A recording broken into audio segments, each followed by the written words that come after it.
যে সমস্ত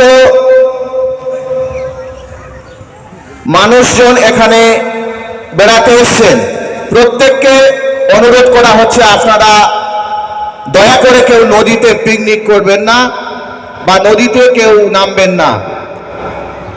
এবং এখানে যে ম্যানগ্রোভ আছে সেই জঙ্গলের মধ্যে প্রবেশ করে আপনারা কেউ গাছের ডাল কিংবা গাছ কাটবেন না।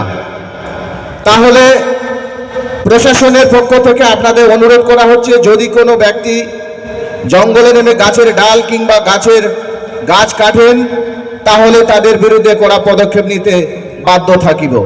তাই সমস্ত মানুষজন যারা এখানে বেড়াতে আসছেন কুলতলি থানার পক্ষ থেকে প্রত্যেককে অনুরোধ করা হচ্ছে, আপনারা ধীর গতিতে গাড়ি চালাবেন, হেলমেট পরুন, নিজের জীবন বাঁচান, এটি আমাদের